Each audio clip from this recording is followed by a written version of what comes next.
All right, this is Nuggets of Wisdom, episode 3. With me, I have Vishal. I met this guy, I don't know, 1 week ago at Yeah. maximum during the Nomad cruise. We were with more than 200 digital nomads in the broader sense of the term.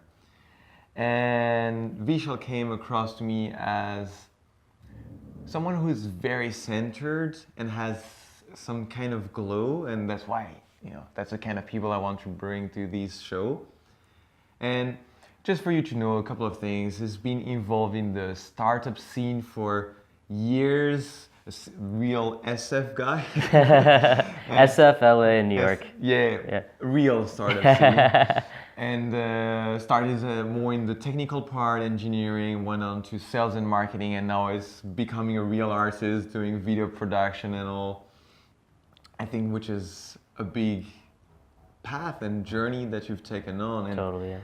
And that's one of the first things I wanted to ask you is like, how did this journey evolve from, like, is it something you already had in mind when you started, or it's just like, a new door, and keep evolving and growing and exploring? Yeah, no, that's a great question. So, I guess when I was very young, I really wanted to make movies. I think the movie The Matrix, which came out when I was in middle school, early high school, really inspired me to get into filmmaking. But then I took a left turn. I started my first business when I was 13. Wow. It was a web design agency. Okay. So I would, go to local businesses, knock on each door, say, "Hey, do you need a website?" And it was the easiest way to make money at the time. And that led me to go to college and study computer science. So the whole filmmaking thing went out the window. Okay, but that's interesting because I started coding and doing website when I was about that age. Yeah, too. yeah. And I don't know if I wanted to make a movie when I was that young, but I also had bigger dreams. Sure. But then I went to IT because it was the most logical path. So you had this vision, when you were younger, but how did that manifest in your journey? Sure. How did you evolve? Yeah. So I guess once I got into computer science, I really enjoyed being in the flow of coding, and it was very problem-solving oriented.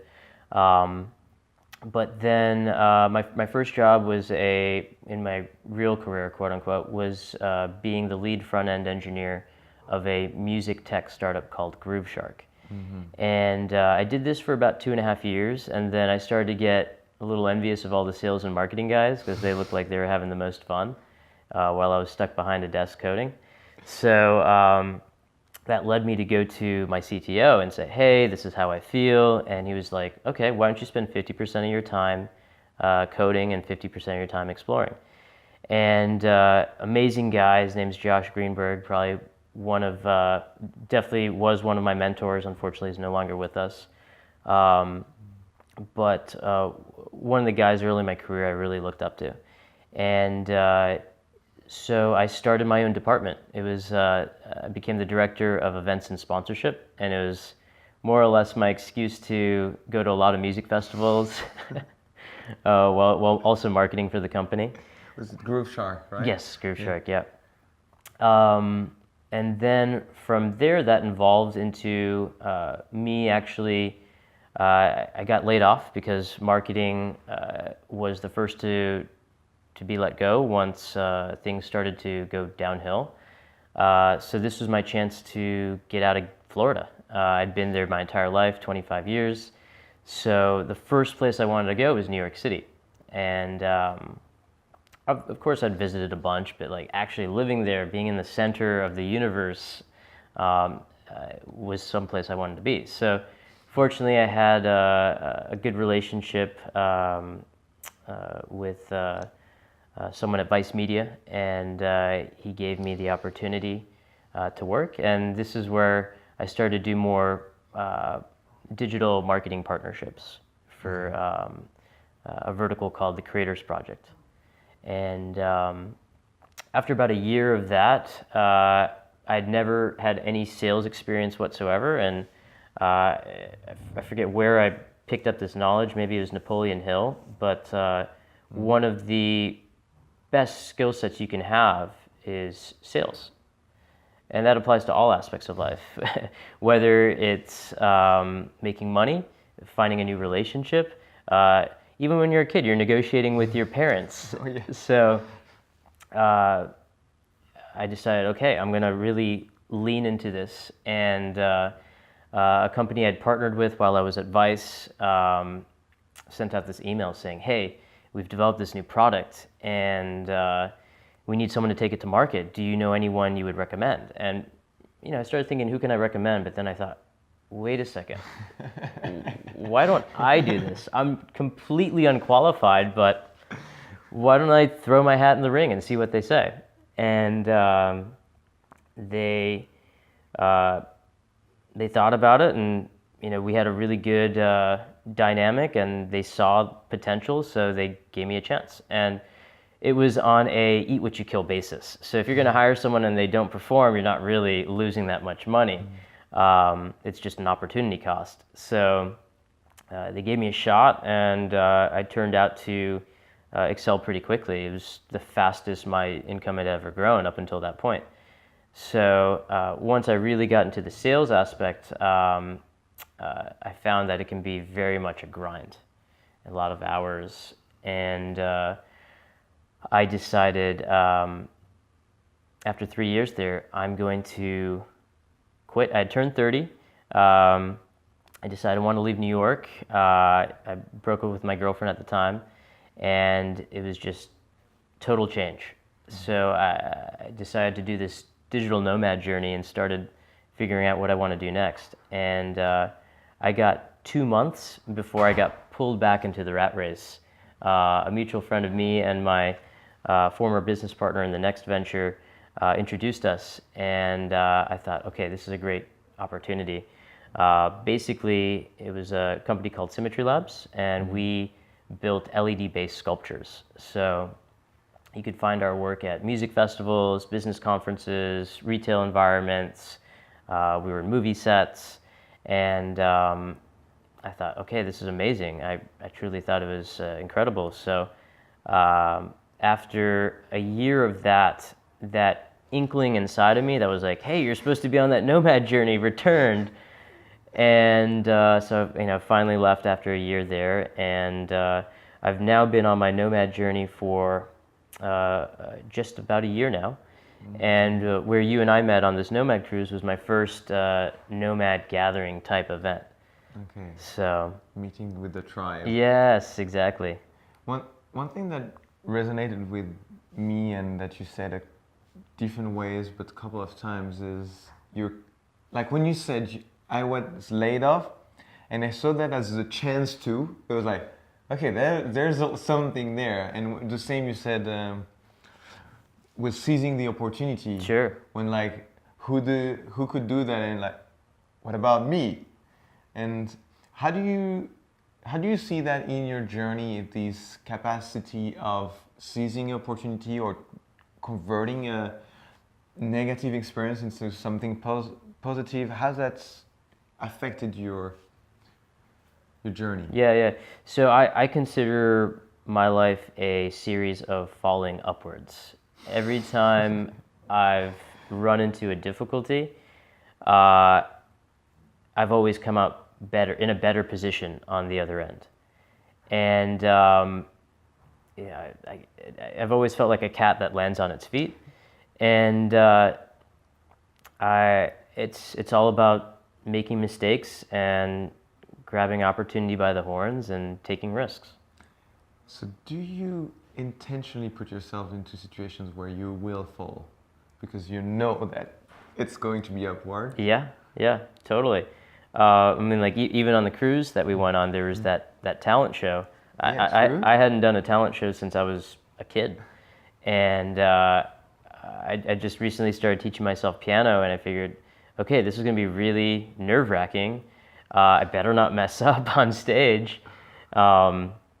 And after doing it successfully, I've been able to to gain a little bit more confidence. I've always thought that you can't fake confidence. Confidence only comes from track record and results. And it's taking those risks to get those results to then grow the confidence further. Yeah, yeah. So what are the next failure you're putting yourself to do just to make sure that you keep growing? Yeah. Well, now I'm trying my hand at starting a business. So it's I'm basically starting an online academy for dog training. So if you have a dog, we teach you how to train your dog. I'm not a dog expert by any means. My business partner is. I discovered him in Costa Rica. We both happened to be at a similar event. And I had gone into that vacation asking myself, do I want to stay on this path of serving large corporations, or did I want to do something that allowed me to optimize for freedom rather than optimizing for making a ton of money? And the answer that came back was, you got to leave that job and you got to seek the freedom. And as one door closed, another door opened. I met my business partner. We immediately felt a true alignment. Okay, so you decided to go on that journey, like I'm quitting everything. First thing you do, you go to Costa Rica, and then you met that person, and boom. So it's slightly timeline different. Before I'd quit, I'd gone to Costa Rica over the Christmas break. Okay. And I went in with that intention of making the final decision if I'm going to leave or if I'm going to stay. And then once I decided I was going to leave, and then I began this nomad path, the first place I went back to was Costa Rica, because I had found so much peace and healing energy there to really sort of get me more into alignment on my path. Okay, that's very interesting that you bring that up, is because the first thing that struck me when I saw you is that peace. Oh, thank you. Not necessarily when you went on stage. Sure. It's not the right moment to feel at peace doing something. Yeah, I was just blacked out when I was on stage. Yeah. But even there, like I felt like these, what I call centeredness. Yeah. It's like you're not doing these. Sure. You're like, and I felt these intense. First time you spoke to me, and what do you do, and what are your actions and habits or processes, or because you told me you're a process guy, so I'm trying to speak your language. Yeah. To get to that peace. Yeah, I would have to attribute a lot of that stillness to meditation. Okay.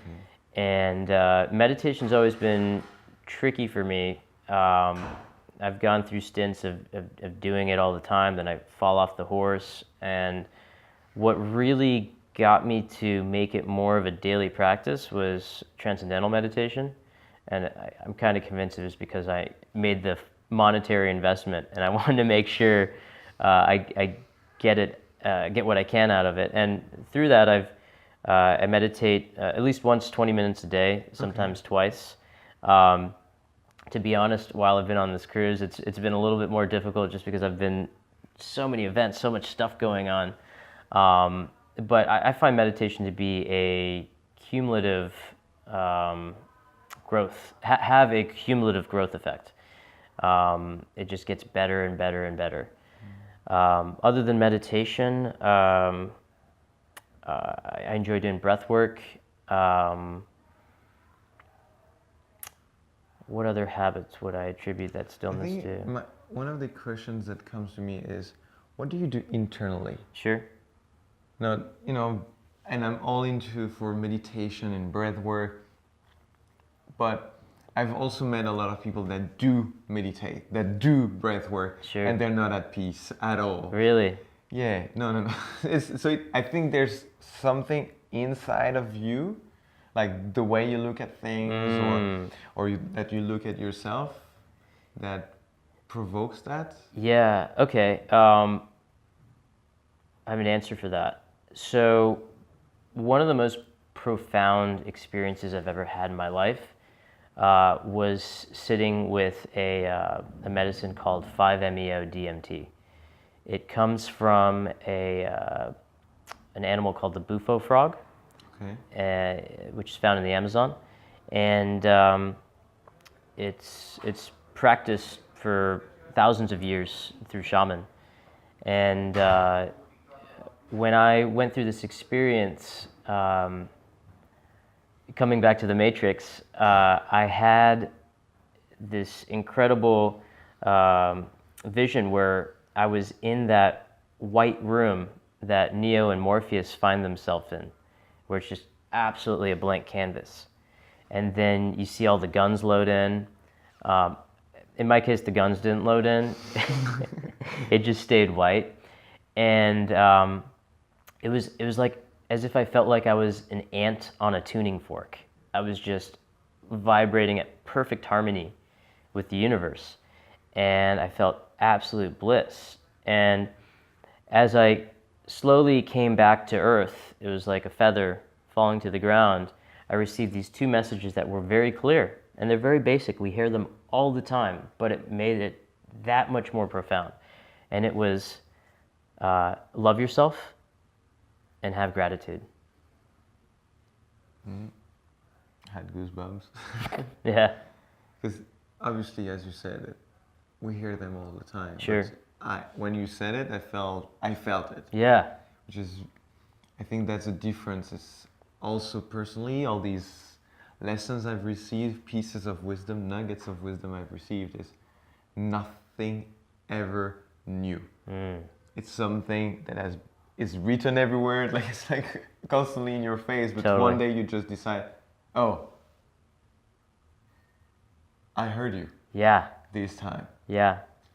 Very And profound. and this is something where, you know, I'm not perfect by any means. Whenever I find myself in a situation where I'm feeling challenged and I have to find my center, it's something I go back to. It's like, am I loving myself right now, or am I hating myself? Because that negative self-talk is probably one of the worst things you can ever do to yourself. And am I grateful for what I have?